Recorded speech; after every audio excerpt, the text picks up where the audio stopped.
Arcadian Vanguard presents the Wrestling News in your daily wrestling newscast for Wednesday, April 5th, 2023.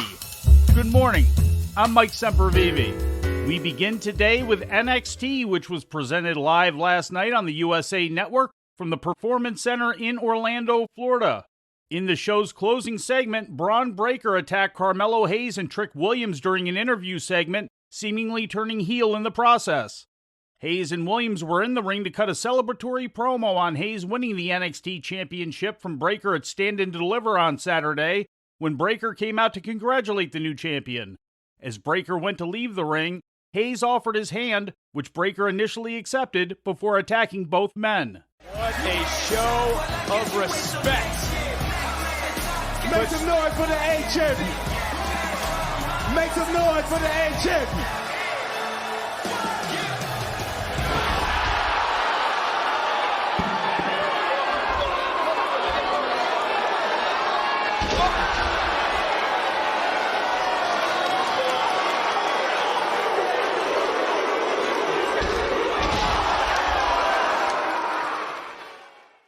Two title matches took place last night as well. In the first, NXT Women's Champion Indi Hartwell, who won the title during a six-person ladder match on Saturday, reversed a pinning attempt to defeat Zoe Stark to retain the belt.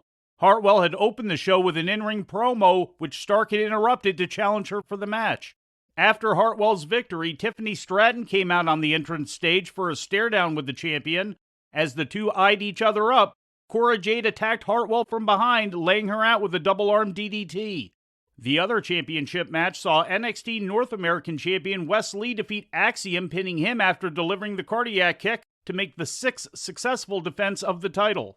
And it's Axiom looking to put gold around his waist. So close. If he can connect. So close, Dick. With the golden ratio. Champion in his sights. Didn't connect. Lee had it scouted. Cardiac connects. Wow. And Wesley got all of that. And Lee retains his title. Lee currently has the fourth longest reign in the history of the title. Dragon Lee defeated Nathan Frazier after a knee strike. Before the bout, NXT UK Heritage Cup champion Noam Dar cut a promo to announce his return to the main NXT brand for the first time since 2017. The last time he was regularly in North America, Dar had been part of the failed 205 Live branded all-cruiserweight show before being dispatched to NXT UK when that brand was created in July of 2018.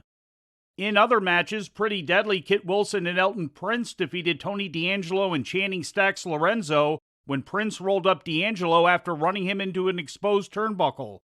Dijak defeated Odyssey Jones after a moonsault, and Ivy Nile defeated Tatum Paxley. Von Wagner interrupted an interview with Ilya Dragunov. Wagner's manager Robert Stone was upset with his client challenging Dragunov, telling him he'd get a match against Dragunov, but if Wagner loses, Stone will terminate their relationship.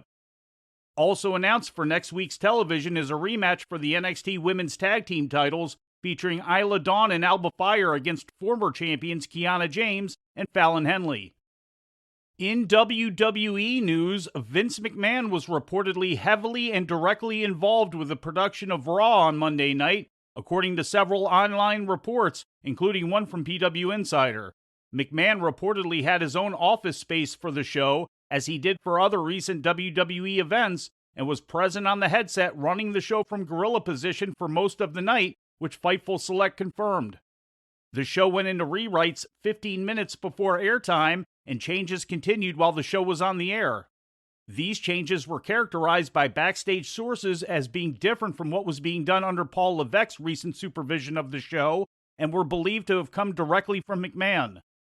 PW Insider's report also detailed a dip in locker room morale among talent directly related to McMahon's return to Control Monday night, partly due to Levesque's popularity among many talents who came up under him in the NXT system and who fear that WWE creative will suffer under McMahon's supervision. It is not known if McMahon intends to remain back in full control of creative going forward, or if what occurred at the post-WrestleMania Monday Night Raw was an isolated occurrence.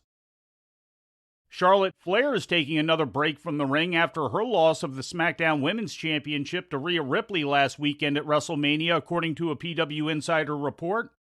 Flair reportedly informed WWE officials of her decision during WrestleMania weekend, although it was not made clear if that decision to switch the title had already been made and was not a result of Flair's planned sabbatical. No word was given as to why Flair was stepping away, although she did reportedly tell people backstage at WrestleMania that she intended to do some traveling with her husband, Andrade El Idolo, who is under contract to AEW but has not wrestled for the company since last September's All Out pay-per-view event and underwent pectoral surgery last November. Flair's most recent WWE sabbatical took place from May to December of last year and began when she lost the SmackDown title to Ronda Rousey at last year's WrestleMania Backlash. In ratings news, the post-WrestleMania episode of Monday Night Raw drew the show's highest key demographic rating in over 3 years, with the total audience for the show up almost 23% from last week, and the second largest number for the year so far, behind only the Raw 30th anniversary episode, according to Showbuzz Daily. An average of 2.260 million viewers tuned into Raw on USA Network.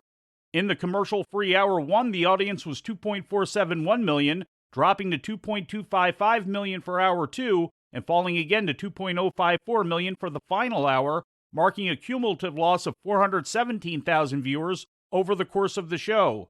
The rating in the key demographic was .76, up over 35% from the .56 key demo rating of the week before, according to WrestleNomics. The .76 rating equates to 991,000 viewers. The show came in at number 4 for the evening in the key demographic on cable TV and was the 7th most watched show on cable for the day. Last week's WrestleMania Go-Home edition of WWE SmackDown drew the show's second highest total audience of the year and the highest key demographic rating of the year, according to Showbuzz Daily. The episode drew an audience of 2.484 million viewers to Fox, up 12% from the previous week's audience of 2.219 million. The rating in the key 18 to 49-year-old demographic was .69, representing 900,000 viewers, and up 19% from the previous week's .58 key demo rating, according to WrestleNomics. The show came in at number 1 for the evening on network TV in the key demo, up from the number 4 position for the previous week's episode. AEW Rampage's total audience later Friday evening was the lowest in the history of the show in its normal time slot, and just under 15% of SmackDown's audience, coming in at 340,000 viewers on TNT, according to Showbuzz Daily. The episode, which ran against both the WWE Hall of Fame on Peacock and ROH Supercard of Honor on pay-per-view, had an audience nearly 9% less than the 373,000 viewers that tuned in for the show the previous week in a special Saturday time slot. The rating for the show in the key 18 to 49-year-old demographic was .10, tied for the second lowest key demo rating in the history of the show in its regular time slot, and even with the previous week.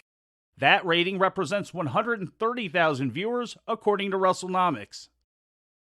And before we leave you today, we'd like to remind you that however you consume your content, you can find the wrestling news 24 hours a day and 7 days a week across social media. On Twitter, follow us at Wrestling News AV.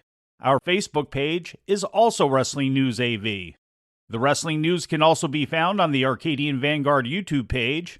And for those who utilize Amazon Echo devices, just tell Alexa to play the Wrestling News podcast. And remember to make sure you add podcast at the end. Once again, for daily updates, breaking news, and more, follow the Wrestling News across social media.